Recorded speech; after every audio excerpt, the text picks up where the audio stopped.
Tinawag si Alak Aika mula sa pinto na humihiling na dalhin sina Julia at Enya at pumunta sa lihim na palasyo na naging dahilan upang manlaki ang mga mata ng pinuno.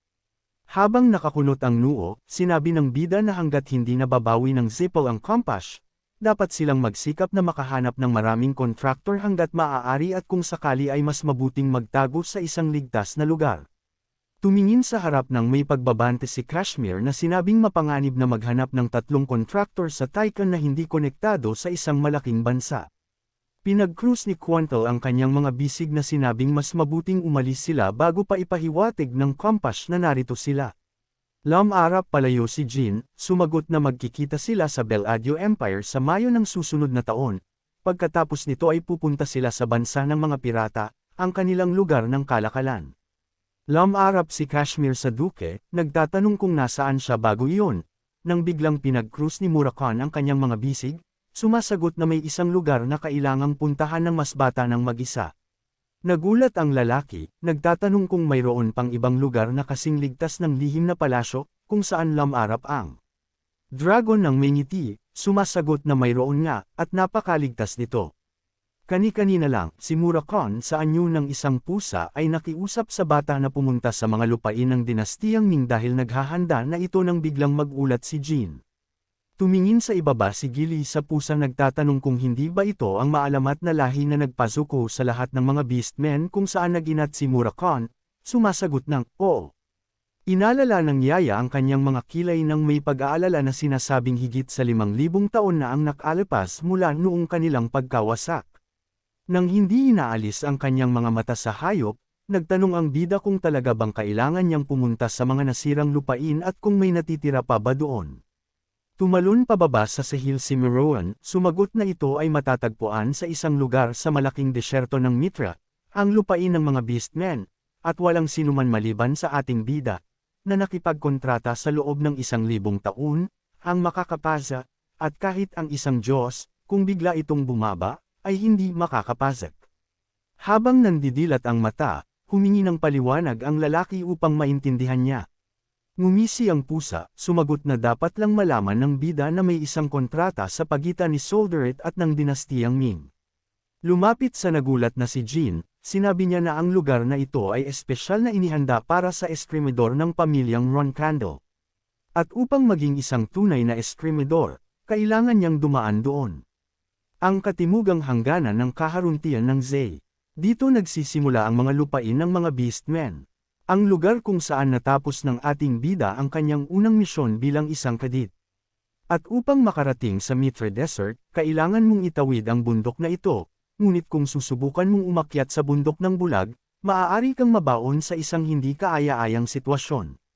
Tinatakpan ang kanyang mukha ng isang kapa, naalala ng bida na ito ay isang maikling pagkikita, ngunit susubukan niyang humingi ng tulong mula sa mga beastmen. Naglakad pa, naisip ng lalaki ang tungkol sa isang lahi na may kaibig-ibig na kalikasan at may reputasyon sa pag-iwas sa mga mandaragit.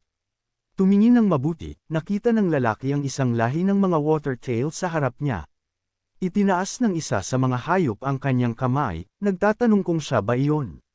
Lumapit sa mga lalaki, sinabi ng mga ito na mukha silang masama. Iniaabot ang isang pritong isda sa harap, nakiusap ang hayop sa lalaki na tanggapin ang regalo. Itinaas ang kanyang kamay, nagtanong kung gutom ba ang lalaki. Napangiti si Jean, sumagot na sa pagkakataong ito ay naparito siya upang bayaran ang utang para sa isdang iyon. Sa isang kamay, hawak niya ng mahigpit ang isang malaking huli. Ang lahi ng mga watertail ay nagsimulang mabilis na lumapit sa kanya. Kinuha ang isda, lam-arap sila pabalik. Ang mga hayop ay nagsimulang masayang ibato ang regalo sa itaas ng kanilang mga sarili. Umakyat sa isang puno, nagtanong ang bida kung mayroon bang daan na ang lahi lamang ang gumagamit, kung saan lam-arap ang hayop ang kanyang ulo sa gulat, nagtatanong kung alam ba talaga ng isang tao kung anong uri ng lugar ito. Lam-arap ang kanyang ulo, sumagot ang lalaki na narinig na niya at titingnan pa lamang niya. Habang nakakunot ang noo, banta na sinabi ng hayop na kung pupunta ang lalaki, mamamatay siya, ngunit wala siyang pakialam doon. Napangiti si Jean, nagpasalamat sa kanila sa pag-aalala sa kanya. Pagkatapos nito ay nagtanong siya kung ang buong daan ba ay magiging ganoon kipot, kung saan ang hayop ay nag-isip na lam-arap, sumasagot na sa banda roon ay magkakaroon ng mas maraming espasyo. Bumaba sa daan, nagtanong ang bida ng may paghanga kung talaga bang hinukay din nila ito, kung saan sumagot ang hayop na ito ay hinukay ng mga pangunahing tao. Lumapit siya sa watering hole, humihingi ng higit pang tubig dahil kapag naipasa na ng lalaki ang parisukat, magsisimula na ang disyerto. Dinala ng ating bida ang leeg ng bote sa ilalim ng tubig. Lumipat pa sila sa daan. Ang mga liwanag ay maliwanag na kumislap sa itaas ng kanilang mga ulo. Tumingin sa paligid, nagtanong ang bida kung ito ba talaga ang tribo ng Jamso dahil ngayon pa lang niya sila nakikita. Hinawakan ng daga ang kanyang puso, sumisigaw ng malakas, nagtatanong kung ano ang kanyang ginagawa. Nakatayo sa harap ng water tail, nagtanong siya kung paano ito ng ahas na magdala ng isang tao dahil sila lamang ang gumagamit ng daang ito. Pagkatapos nito ay nagtanong siya kung bakit pa ito nag-ako nang biglang mapangiti si Jean. Iniisip na mukha silang napaka-cute magkasama. Iniabot ng water tail ang isang barya na nakiusap sa kanyang kaibigan na tanggapin ito dahil ang lalaki ay pupunta sa disyerto ng Myrtle. Kumislap ang mga mata ng daga nang bigla siyang sumigaw na dapat ay nagbabala muna tungkol dito ng maaga. Tumalon sa hagdan, sinabi niya na hindi niya alam na ito ay isang napakahalagang tao, kaya gagabayan niya ito. Itinuturo ang pinto, sinabi ng hayop na kung bubuksan ng bata ang pinto, lalabas siya at may pamilihan sa labas. Nagsimulang ikawe ang kanyang kamay, sinabi ng Watertail na inirekomenda niya ang isang gabay mula sa mga taong Jamso at natatakot siya. Lam-arap, sinabi niya na aalis na siya at ninais ang isang ligtas na paglalakbay ng biglang si Jean, habang nakatingin sa kanyang likod, ay nagtanong kung maaari ba niyang makuha ang kanyang pangalan bago sila maghiwalay. Lam-arap, ipinakilala ng hayop ang kanyang sarili bilang Dark Flame. Napangiti ang bida na gustong ipakilala ang sarili. Nang hindi siya binibigyan ng pagkakataong magsalita, sinabi ni Dark Flame ang pangalan ng ating bida, sinasabing nakita niya ang kanyang balabal. Ngumisi ang bida, nagtatanong kung sasabihin ba niya ito sa kanino man. Umiling ng negatibo, sumagot ang Watertail na hindi dapat mag-alala ang bata dahil si Dark Flame ay nagtatago ng mga lihim. Ipinatong ng ating bida ang kanyang kamao sa kanyang dibdib, sinasabing sa susunod na pagkikita nila, tutugon siya sa parehong paraan bilang isang rankandela. Tumingin sa harap, ikanaway niya ang kanyang kamay. Masayang itinaas ng daga ang kanyang mga paa, sinasabing ang lalaki ay bibigyan ng pinakamahusay na gabay patungo sa Mitre Desert. Dumaan sa tabi, sumagot ang bida na siya na lang ang magpupunta roon. Pagkatapos ay ngumiti siya at nagpasalamat dahil binuksan nito ang pinto. Yumukod ang daga at nag-imbita na bumalik muli, habang ipinapatong ng bida ang kanyang hood sa kanyang ulo, iniisip na maaasahan at mapagkakatiwalaan ang mga gabay. Sa counter, sumigaw ang isa sa mga hayop na walang bagay na wala sa palengke ng Yuki-Uki, at pagkatapos ay inutusan niya ang matangkad na lalaki na lumapit sa kanya. Maingat na lumapit ang ating bida sa anino, sinasabing kailangan niya ng isang maaasahang gabay. Tumangala siya at nagtanong kung posible ba ito. Galit ang nakapinta sa mukha ng lobo. Sa pasukan ng Mitre Desert, dalawang matatangkad na anino ang nakatayo. Habang nagkakamay, nagpasalamat ang bida sa lobo dahil sa kanya, mabilis siyang nakarating doon ng walang aberya. Pagtalikod, naisip ng binata ang mga lupain ng dinastiyang Ming. Habang maingat siyang humahakbang pasulong, naisip niya na ito ang lugar ng mga alamat ng Spirit Sword, at kung mamatay man siya rito, kahit ang kanyang katawan ay hindi matatagpuan. Ang malawak na Mitre Desert ay isang dambuhalang disyerto na matatagpuan sa gitna ng lupain ng mga beastmen. Alam ng bida na ang lugar na ito ay dating popular sa mga adventurer dahil sa alamat na ang lupain ng dinastiyang Ming ay nakatago sa kung saan dito, na puno ng ginto at yamang likas. Sinasabing kahit ang mga beastmen na naninirahan dito ay hindi nahanap ang lupain ng dinastiyang Ming, at ang pagtawid sa Mitre Desert ay isang uri ng pagpapakamatay. Ito ang pinakamalayo sa mga malalayong lugar. Ang patunay nito ay wala ni isa ang nakatawid sa disyerto at nakabalik ng buhay. Habang patuloy siyang naglalakad, naisip ng ating bida na sinasabing ang lugar na ito ay ang kinaroroonan ng alamat ng Soul Sword. Ang mga mananakop ng Soul Sword ng Myungwang ay nabuhay 5,000 taon na ang nakalilipas. Ang mythical na lahing ito ay naabot ang Rurok at napasailalim ang lahat ng mga beastmen. Labis na nagulat ang bida at nagtanong kung totoo bang nawasak ito sa loob lamang ng isang gabi. kung saan tumango ang pusa at sumagot na masyadong mayabang ang Myungwang. Napangisi siya at idinagdag na hindi sila naniwala sa kapangyarihan ng mga Diyos at nagkamali sila sa paghamon sa mga ito.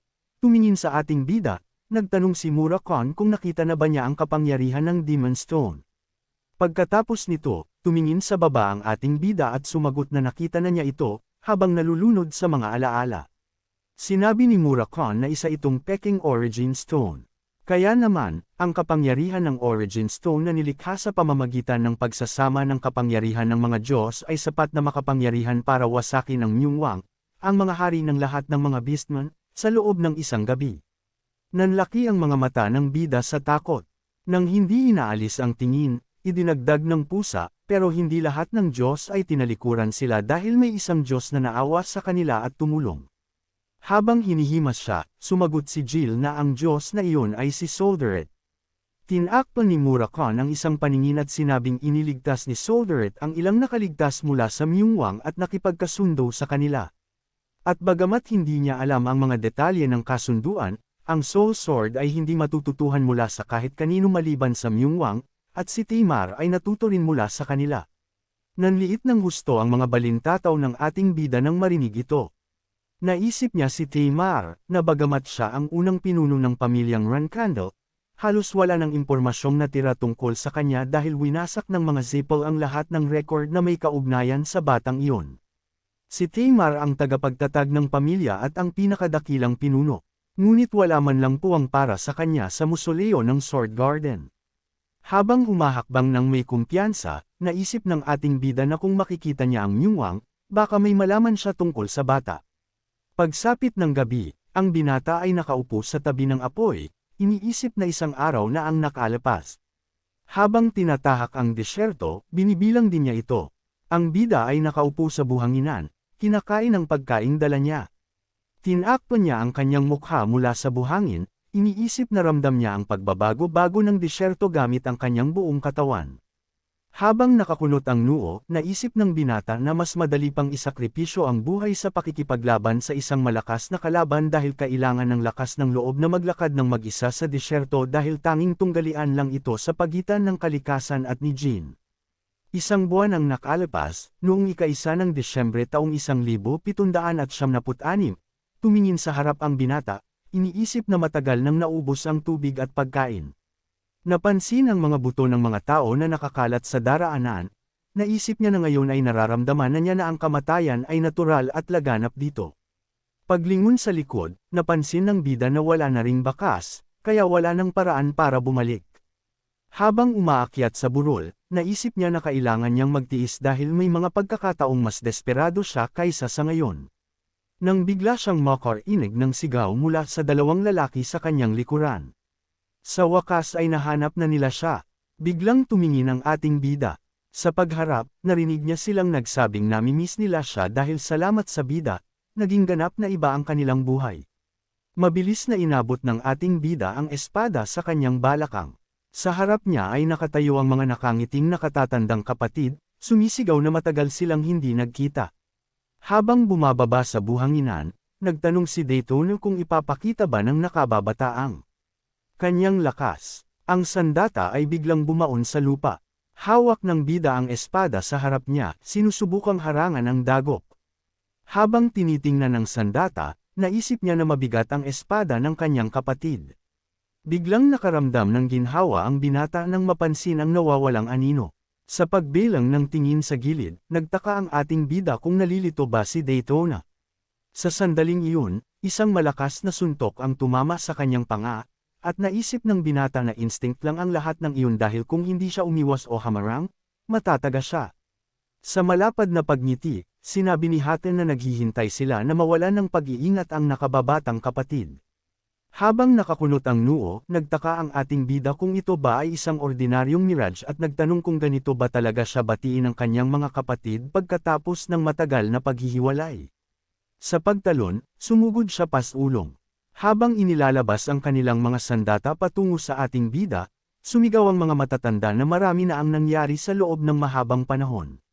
Sa muling pagbilang ng tingin, naisip ng bida na mabilis ang mga ito. Sa paglagay ng kanyang espada sa harap niya, nasangga niya ang isang malakas na dagok. Lumitaw si Daytona sa likod ng bida na may nakakabaliw ng ngiti. Nanliit ng malaki ang balintataw ng binata. Sa biglaang pagharap, iniwasiwas niya ang kanyang espada sa kapatid ng buong lakas. Habang ngumangat-ngat ang kanyang mga ngipin, naisip ng ating bida na perpekto nilang pinupunan ang isa't isa, pinupunan ang lahat ng kakulangan. Ibinabaon niya ang espada sa buhangin, nagpasyang tama na ito. Tumalsik ang pulang dugo ng tamaan ng balikat ni Dayton. Yumuko ang bida, napansin ang atakeng papunta sa kanya. Sa paglagay ng kanyang kamay na may hawak na sandata sa kanyang likuran, nakaramdam ang binata ng isang malakas na dagok. Ang sandata ni Hatton ay mabilis na umikot sa talam.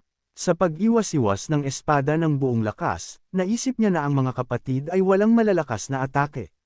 Lumapit si Hayden sa lupa na may katakutan sa kanyang mga mata. Nalulunod sa mga alaala, nagtaka ang ating bida kung nasa ganoon ba silang antas ng galing noon, at naiinis siya sa katotohanan sa kanyang nakaraang buhay, natalo siya sa harap ng kanyang mga kapatid. Habang umangat-ngat ang kanyang mga ngipin, marahas na ikinuyom ni Daytona ang kanyang kamay ng maging kamao. Sa pag-iwas-iwas ng espada ng patayo, galit na naisip ng bida na gusto niya silang patayin simula pa lang. Sa mismong segundo na iyon, isang pagsabog ang narinig na nagpalipad sa buhangin. Habang nakaupo sa lupa, sinubukan ng mga kapatid na magkamalay. Sa takot, itinunghay nila ang kanilang mga ulo. Habang mahigpit na hawak ang espada, dahan-daang lumapit ang ating bida sa kanila. Sa takot, ang mga nakatatandang kapatid ay nagsimulang humingi ng tawad at humiling ng isa pang pagkakataon. Habang nag-aalinlangan ang bida, naalala niya kung paano tumakbo ang kanyang mga kapatid patungo sa kanya ng may pananibik, tinatanong kung ayos lang ang lahat. Sa paglapit, tinanong nila kung nasaan ang bunsong kapatid sa nakalipas na 4 na buwan at kung iniligtas ba siya ng kanilang ama. Tumangala ang ating bida at nagtaka kung marahil ay inaasahan niya ang ibang klase ng relasyon kaysa sa kanyang nakaraang buhay. Sa pagbabalot ng sandata ng mana, naisip ng binata na dapat na niyang itigil ito dahil sa paraang iyon lang siya makakasulong. Itinaas niya ang sandata, at sinimulang balutin ang kanyang sarili ng madilim na enerhiya. Sa pagbabago ng kanyang mukha, sumigaw si Daytona sa takot na papatayin sila ng ating bida. Sa pagkunot ng kanyang mga kilay, marahas na nagtanong si Daytona kung ang binata ba ay tunay nilang kapatid. Nagliwanag ang mga balintataw ng bida, pagkatapos ay bigla niyang ibinabaang sandata. Lumulubog na ang maliwanag na araw. Tiningnan ng bida ang buhangin at inutusan silang maglaho. Tuyong-tuyo ang kanyang mga labi sa kakulangan ng tubig, at nagtanong siya kung bakit hindi sila naglalaho. Tiningnan ng ating bida ang kanyang mga patay na kapatid. Lumipas ang isang araw at hindi pa rin naglalaho ang kanyang mga kapatid. Nang hindi ipinipikit ang kanyang mga mata, tinitigan sila ng bida. Nang bigla niyang idampi ang kanyang kamay sa buhangin at sinabi sa sarili na isa lamang itong mirage. Pagkatapos ng mga salitang ito, biglang ibinaon ng binata ang kanyang espada sa buhangin. Pagkatapos ay nagsimulang umalis ang bida, iniiwan ang mga espada ng kanyang mga kapatid at ang mga tumpok ng buhangin. At pagkaalis niya, isang binti ang lumitaw sa buhangin na nababalot ng kapangyarihan ng anino. Ang lalaki, na lubos na nasisipsip ng malakas na mahika, ay nagsabing ang pagpatay sa mga kamag-anak ang pinakamasakit. Idinampi ng estranghero ang kanyang kamay sa espada at nagtanong kung ilan pang mga kapatid ang dumanas ng parehong kapalaran gaya niya. Agad pagkatapos nito, ang sandata ay nagsimulang matuno sa mga piraso, at ipinagpatuloy niya ang pagsasabing mahusay ang pagkakapili ni Mr. Soldard sa bata. Pagkatapos ng mga salitang ito, ang tumpok ng buhangin, ang mga espada ng mga kapatid ng bida, at ang estranghero ay naglaho. Dumating ang gabi, isang maliwanag na buwan ang lumutang sa langit, ang ating bida ay nakaupo sa ilalim ng anino ng isang matangkad na bato. Dahan-daang gumagapang patungo sa kanya ang mga alakdan. Ang isa sa kanila ay biglang tinusok ang kanyang binti. Tiningnan ng bida ang maninila sa buhangin ng walang anumang emosyon. Nang bigla siyang hawakan nito ng mahigpit. Sa mismong segundo, kinagat ng binata ang isang bahagi ng alakdan, sinasabi sa sarili na kung hindi dahil sa eliksir ng 10,000 lason, mapanganib sana ito.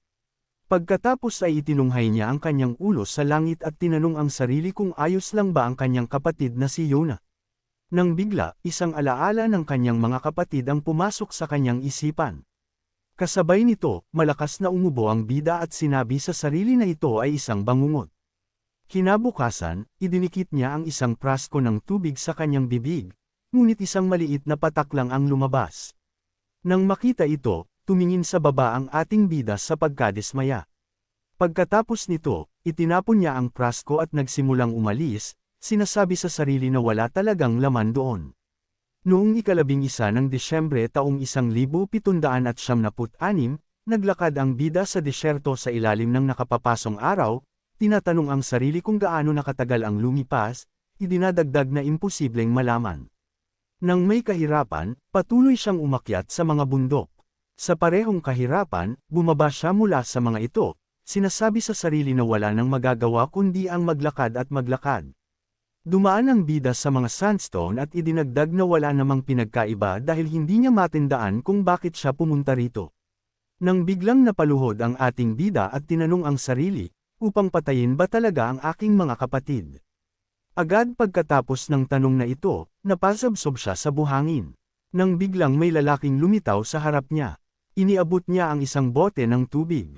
Kasabay nito, hinawakan ng bida ang estranghero sa kamay.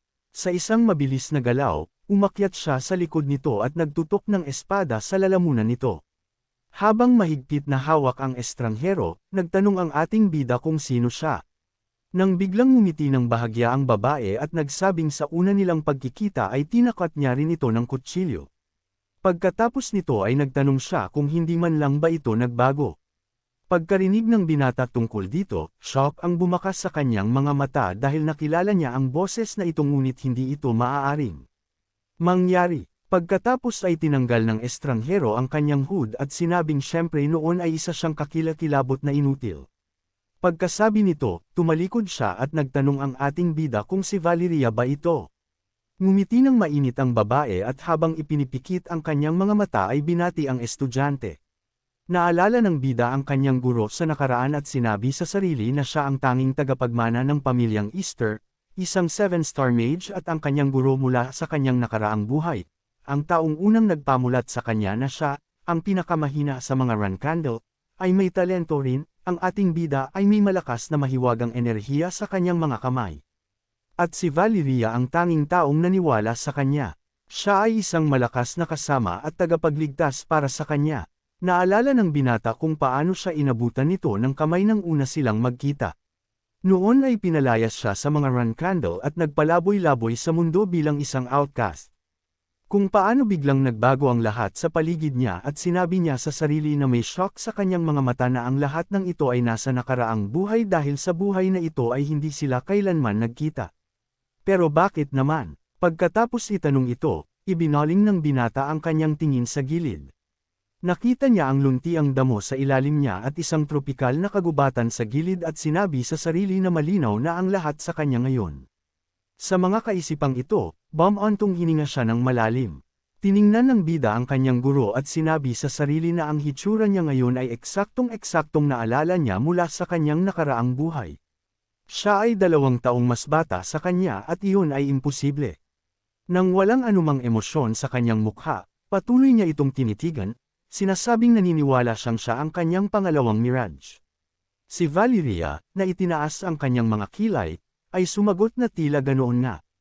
Agad pagkatapos nito, iniabot niya ang bote ng tubig at idinagdag na dapat niya itong inumin, kung saan siya, habang ibinababa ang kanyang mga mata, ay sumagot na hindi niya dapat gawin iyon dahil tila kung iinuman niya ang tubig na ito, kailangan niyang makipaglaban sa kanya. Pagkatapos ay ibinato ng babae ang prasko at sinabing totoo iyon. Pagkatapos nito, nagtanong siya kung makikipaglaban ba talaga siya sa kanya sa ganoong kalagayan, idinadagdag na sa kasong iyon, mamamatay siya sa unang atake pa lang. Tiningnan ng ating bida ang guro na may nagbabagang mga mata at nagtanong kung bakit siya. Wala na bang ibang paraan? Tiningnan ni Valeria ang estudyante at sumagot na alam niya ito ng higit pa sa kanino man. Pagkatapos ng reinkarnasyon, mas lumakas siya at ang kanyang mental na kakayahan ay mas mahusay kaysa sa kanya. Pagkasabi nito, ipinakita niya ang kanyang aura at idinagdag na dapat na siyang uminom, pagkatapos ay magiging handa na siyang labanan siya. Binuksan ng bida ang takip at nagtanong kung sino siya sa kanya. Ang aura ni Valeria ay naging mas malakas sa bawat segundong lumilipas, at sumagot siya, ang tanging estudyante, kaya hindi siya dapat bigwan. Habang mahigpit na hawak ang prasko sa kanyang mga kamay, patuloy na nagtanong ang ating bida kung totoo bang sasabihin din ito ng tunay na siya. Kumunot ang noo ng babae ng may awa at sumagot na marahil ay mas mamahalin niya siya, marahil ay hahalikan siya sa noo. Sa pagkarinig nito, nagsimulang uminom ng tubig ang bida, sinasabing ang mga salitang ito ay hindi nakapagbigay ng aliw sa kanya. Pagkatapos ay pinaliit ni Valeria ang kanyang mga mata at may nagbabagang tingin na inutusan siyang huwag nang magtanong, kundi harapin siya para makapagpatuloy dahil magagamit niya ang lahat, maging espada man o talento.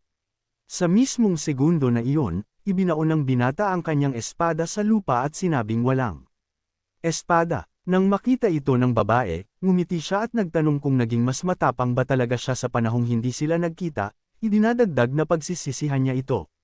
Ang bida, habang bahagyang ibinababa ang kanyang ulo, ay sumagot na mas pagsisisihan niya ito kung gagamitin niya ang espada para manalo dahil sa mismong segundong iyon, inilabas niya ang mahika ng mga anino mula sa kanyang sarili at tinapos ang pagsasalita na iyon ang lahat ng kanyang mahika at palaging magiging kanya. Si Valeria, nang makita ito, ay lumikha ng isang nakakabaliw na makapangyarihang kidlat sa itaas ng kanyang sarili at inutusan siyang huminto dahil ang kagandahan ng kanyang estudyante ay nasa kanyang kapusukan. Itinatag ang kanyang ulo sa langit, idinagdag niya na mabuti pang maghanda siya. Pagkasabi niya nito, ang kanyang kidlat ay sumugod patungo sa binata. Si Jean, na may mga mata na puno ng gulat, ay tumingin sa langit. Biglang tumama ang kidlat sa lugar kung saan nakatayo ang bida, ngunit sa huling sandali, tumalon siya pabalik.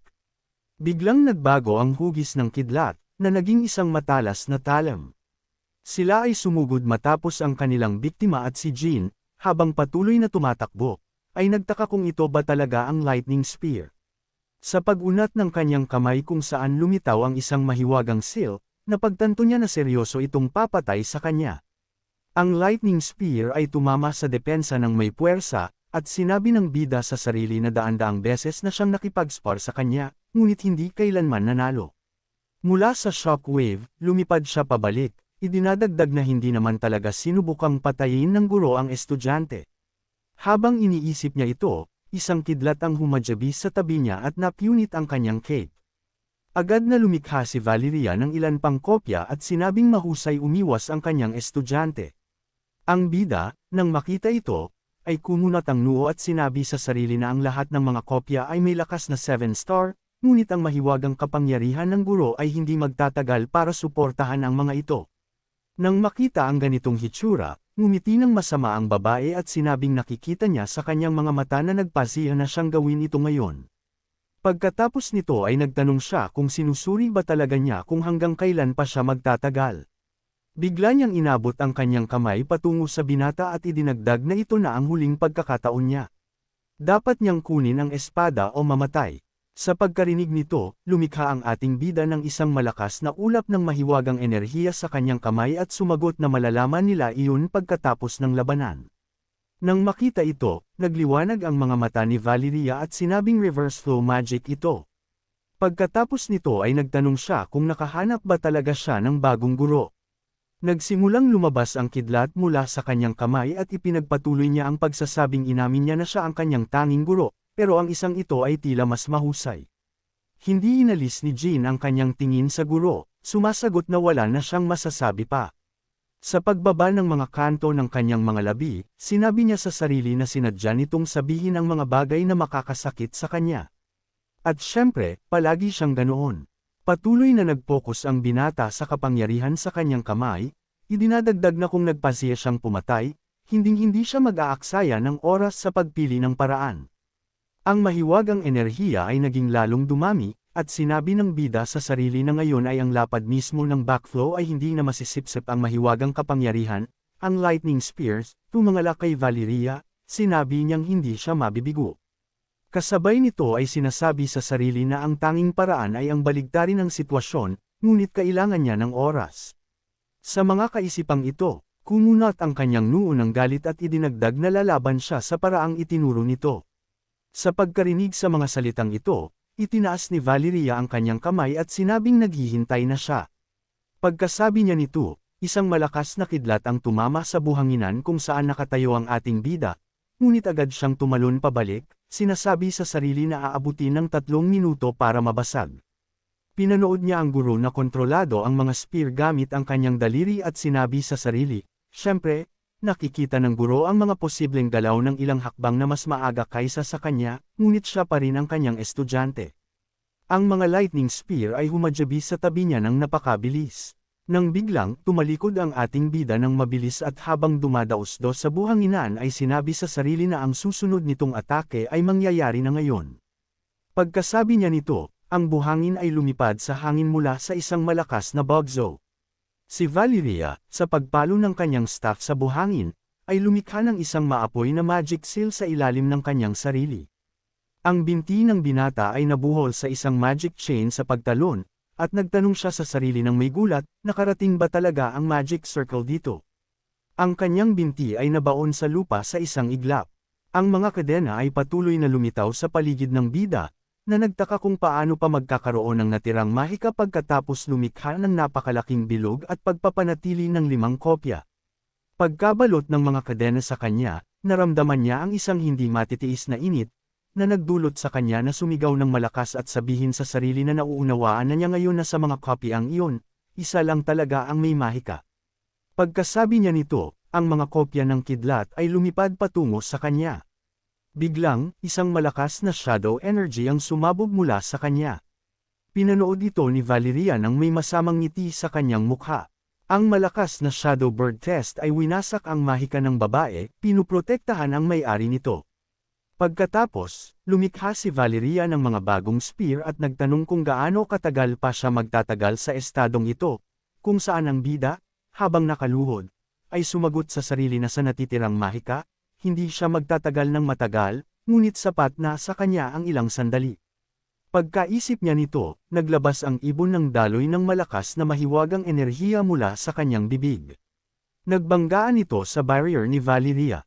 Ang babae, habang nakatayo sa depensa, ay ngumiti ng masama. Biglang, ang tuko ni Tessa ay nabuhol sa mga kadena. Agad pagkatapos nito, isang lightning spear ang tumama sa dibdib ng malakas na ibon. Ang ibon, matapos makatanggap ng mortal na sugat, ay nagsimulang matunos sa hangin, at ang bida, habang ikinukuyom ang kanyang kamay sa kamao, ay nagpasalamat sa kanya. Agad pagkatapos nito, isang malakas na funnel ang lumitaw sa itaas ni Valeria, at ang kanyang mga spear ay nasipsap ng mahiwagang enerhiya. Ang babae ay dumura ng dugo mula sa kanyang bibig at sinabing alam marahil niya na ang mahiwagang backflow ay available lamang sa mga hindi marunong gumamit ng mahika. Pagkasabi nito, inabot niya ang kanyang kamay at nagtanong kung ano ang itinatago nito. Pagkatapos ay ang ating bida, habang bumabangon mula sa buhangin, ay sumagot na wala. Hindi lang talaga siya makagawa ng anupaman. Tiningnan niya ang kanyang karibal gamit ang kanyang huling lakas, sinasabing mag-isip siya para sa kanyang sarili. Dahil kahit na ang pagkonsumo ng mahiwagang enerhiya ay napakalaki na ngayon, sino pa sa mundo ang makakapanindigan sa fracture at gumamit ng ilang uri ng mahika ng sabay-sabay gaya niya? Marahil ay wala na. Ang mga kadena ni Valeria ay pumihil sa kanyang sariling mga spear at sa pag-unat niya ng kanyang mga braso sa mga gilid ay sinabihan siyang huwag nang lumapit dahil marahil ay mayroon siyang itinatagong anupaman. Ang binata na tumapak sa kumukulong lava gamit ang kanyang nakayapak na paa ay sumagot na alam mismo nito na hindi pa siya nagsinungaling sa kanya. Nang makita ito, lumikha si Valeria ng nakakabaliw na makapangyarihang energy dragon sa paligid ng kanyang sarili at inutusan siyang huminto dahil kung gagawa pa siya ng isa pang hakbang, mauubos na ang lahat ng kanyang lakas. Ngunit iniabot ng ating bida ang isang nanginginig na kamay patungo sa kanya at sinabing gusto niya siyang makita ng malapitan sa huling pagkakataon.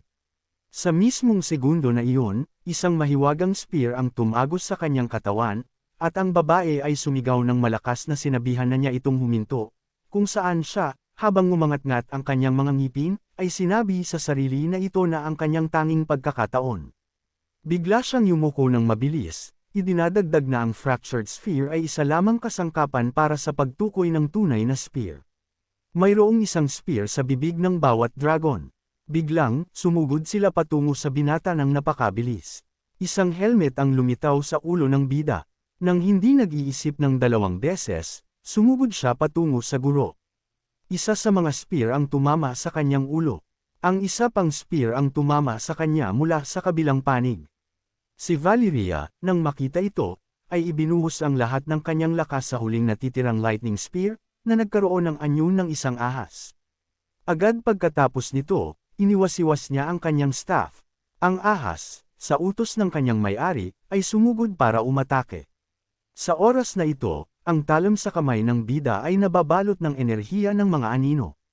Sa may basag na helmet sa kanyang ulo, iniwasiwas ni Jean. Sa paghahanda ng kanyang sarili, ibinato niya ito patungo sa kanyang karibal. Mula sa kanyang nakita, gulat ang bumakas sa mga mata ni Valeria. At narinig niya ang boses ng estudyante na nagsabing sinabi niyang hindi siya gagamit ng Bradamante dahil siya ay susugod na ngayon sa anumang paraan, linlanggan ang kaaway, at hulihin ito ng hindi handa. Gaya ng itinuro nito sa kanya, ang kanyang Shadow Blade ay tumagos kay Valeria. Ang babae ay bumagsak at ang dugo ay tumalsik sa lahat ng direksyon. Ang ating bida, habang ngumangat-ngat ang kanyang mga ngipin, ay sinabi sa sarili na ito ang tributong ibinayad niya sa kanyang guro. Ang mahiwagang fire seal ni Valeria ay naglaho mula sa buhangin. Ang babae ay nakahiga sa lupa at habang hawak ang kanyang sugat ay nagtanong kung iyon ba talaga ang dahilan kung bakit hindi niya inilabas ang kanyang espada simula pa noong simula. Sa pagbaba ng kanyang ulo, sumagot ang bida na alam nito ang lahat. Si Valeria, habang ibinababa ang kanyang mga mata, ay tiningnan ng estudyante at sumagot na lumakas na ito at ipinagmamalaki niya ito, ipinagmamalaki ang kanyang tanging estudyante. Ang mga mata ng bida ay nanlaki sa gulat mula sa kanyang narinig. Agad pagkatapos nito, ang mahiwagang enerhiya ay nagsimulang umikot sa paligid ni Valeria, at ang kanyang imahe ay nagsimulang maglaho. Si Jean ay patuloy na nakatayo sa isang tuhod, sinasabi sa sarili na alam nito ang lahat. Naalala niya ang sandali nang inabutan siya ng guro ng prasko ng tubig at sinabi sa sarili na tiyak na naramdaman niya na sa sandaling iyon ay bumalik ang kanyang lakas. Ang lahat ay isa lamang mirage. Ang binata ay patuloy na naalala ang kanyang guro mula sa kanyang nakaraang buhay, idinadagdag na sa nakaraan, siya at ang mahika ang lahat sa kanya. Naalala rin niya ang huling atake kung saan ibinato niya ang kanyang talim at idinagdag na ito ay taos puso, kung hindi ay hindi siya magtatagumpay. Mula sa mga kaisipang ito, isang luha ang damaloy sa pisngi ng bida. Habang hawak ang kanyang dibdib, idinagdag niya na mas. Masakit ito dahil napatay niya ang kanyang tanging guro. Habang iniisip niya ito, ang huling enerhiya ni Valeria ay umakyat sa langit nang biglang ang espasyo sa paligid niya ay nagsimulang magbago ng mabilis. Isang mahinang liwanag ang tumama sa mukha ng ating bida. Ang binata ay biglang tumayo sa gulat, at nang makita ang mga espada na nakabaon sa buhangin sa paligid niya, nagtanong siya sa sarili kung isa rin ba itong mirage. Nang bigla sa di kalayuan ay nakakita siya ng isang itim na anino laban sa background ng isang maliwanag na nasusunog na sphere ng mahiwagang enerhiya. Dahil sa nararamdamang malakas na aura, tinakpan niya ang kanyang mukha gamit ang kanyang mga kamay. Sa pagtingin ng malapitan sa itim na anino, tinanong ng bida ang sarili kung ang ama ba niya ito. Nang biglang napagtanto niya na hindi pala ito siya, si Tamar Run Kendall ay may hawak sa puluhan ng kanyang sariling espada. Itinaas niya ang kanyang kamay at lumikha ng isang maliit na sphere ng shadow energy. Agad pagkatapos nito, pinakawalan ito ni Tamar patungo sa bida. Agad na naramdaman ng ating bida ang isang nakakatakot na presyon sa kanyang sarili. Nanlaki ang kanyang mga mata sa takot at sinabi sa sarili na ito ay napakalaki. Biglang nakaramdam ang binata ng matinding sakit at namaga ang kanyang mga pisngi. Biglang bumulwak ang dugo mula sa kanyang bibig at sinabi niya sa sarili na ito ay isang napakalakas na puwersa. Tiningnan niya si Tamar na nagbabaga ang mga mata at sinabi sa sarili na pakiramdam niya ay isa lamang siyang maliit na insekto sa harap ng Diyos. Pinipilit ba siya nitong lumuhod? Lumaban ang ating bida ng buong lakas, iniisip na kahit ganoon, hindi siya pumunta rito para doon. Ang kanyang mga paa ay nakadiin sa buhangin at idinagdag niya na si Tamar ay katulad din niya. Tumayo ang binata ng may kahirapan at sa paghakbang pasulong ay sinabing pupunta siya roon. Habang iginagalaw ang kanyang mga binti ng sunod-sunod, idinagdag niya na kailangan niyang magpatuloy at humiwa. Ang kanyang mga mata ay nagniningning ng maliwanag. Nang makita ito, ngumiti si Tamar. Ang babaeng nakakakita nito ay napanganga sa gulat. Hinipo niya ang transparent na harang at nagtanong kung ngumiti ba talaga ito. Nagtanong kung nagkakamali ba siya, sinubukan ng babae na hawakan si Tamar, ngunit lumusot lang ang kanyang kamay. Tumalon palabas ng subspace, dumaan siya sa aninong katawan ng lalaki. Ang imahe ni Tamar ay muling nabuo at sinabi ng babae na tiyak na ngumiti siya. Itinaas ang kanyang kamay, nang hihinayang niyang pinagsalikop ang kanyang mga kilay at idinagdag na 1,000 taon na niyang hindi nakikita ang ngiti nito at gustong-gusto niya itong makita. Pagkatapos ay nagtanong siya kung bakit ito ngumiti sa kanya. Ang bida sa buong oras na ito ay hindi tumigil at patuloy na umaakyat patungo kay Tamar. Iniwas-iwas ang kanyang espada, inulit niya ang isang salitang, "Hiri, cut." Ang kanyang mga mata ay puno ng galit na ibinuhos niya sa bawat pag-uulit ng salitang ito. Nang makita siya, ipinag-krus ng babae ang kanyang mga braso sa dibdib at sinabing ang kanyang puso ay nanginig din sa pagkakita sa kanya dahil mayroon siyang ganoong klaseng determinasyon. Bigla niyang naalala kung paano pinatay ng ating bida ang kanyang mga kapatid na sumisigaw sa takot. Pagkatapos ay naalala niya kung paano pinatay ng bida ang kanyang tanging guro at sinabing nasaktan siya nito gaya ng walang sinuman. Ngunit hindi siya nag-atubili. Itinaas ang kanyang kamay, sinabi ng babae na ang kanyang kakayahan ay nasa mabuting antas at si Tamar na nakarinig nito ay itinaas ang kanyang espada. Sa mismong segundong iyon, malakas siyang bumaon sa buhangin, na nagsasabing tapos na ang mga pagsubok. Pagkagaw niya nito, isang malakas na alon ng aninong enerhiya ang kumalat sa lahat ng direksyon. Pagdating sa bida, tinamaan din siya nito. Nang makita ito, humarap ang babae sa lalaki at sumigaw, nagtatanong kung ano ang nangyayari. Papatayin ba talaga niya ito? Kung saan sumagot siya na tapos na ang pagsubok. Pagkarinig nito, shock ang lumitaw sa kanyang mga mata. Ngumiti si Tamar. Pagkatapos ay tumingin ang babae sa parehong direksyon. Nakita niya ang isang paa na lumusot sa harang ng anino. Lumitaw ang bida sa likuran nito at si Tamar na nakatingin sa ito ay nagtanong kung pinapaalala ba siya nito sa isang tao. Ang anyo ng babae ay nagsimulang maglaho at sinabi niya na interesado siya kung gaano pa siya kalaki ang lalago. Ang batang nagpatawa sa kanya. Pagkawala ng babae, nagsimulang mag-ipon ang lalaki ng shadow energy sa kanyang kamay. Ang espada na nakabaon sa buhangin ay nagsimulang dahan-daang umangat mula rito. Nang itaas ni Tamar ang kanyang kamay, ang mga sandata ay itinuro ang kanilang mga talam patungo sa bida. At nang ikumpas ng lalaki ang kanyang kamay, lahat ng mga espada ay sumugod para umatake. Hiwa-hiwa at tinusok nila ang ating bida. Ngunit ang bida, sa kabila ng sakit, dumura ng dugo at sumigaw na hindi siya titigil. Mahigpit niyang hinawakan ang puluhan ng espada sa kanyang kamay, idinagdag na makakarating siya roon para hiwain ito.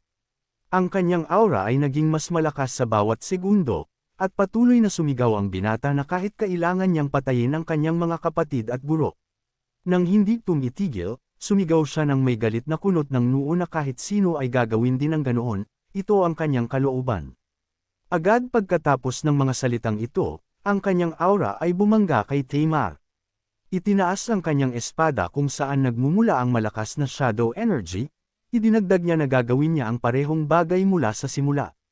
Lumitaw ang mga ugat sa kanyang mukha at ang bida na may nagbabagang mga mata ay sumigaw ng buong lakas na siya ay isang run candle at kahit may nakaharang sa kanyang daan, hihiwi niya ito. Tiningnan ni Tamar ang binata nang may ngiti sa kanyang mukha. Pagkasigaw ng mga salitang ito, gumawa ang ating bida ng isang malakas na dagok gamit ang kanyang espada mula sa itaas pababa.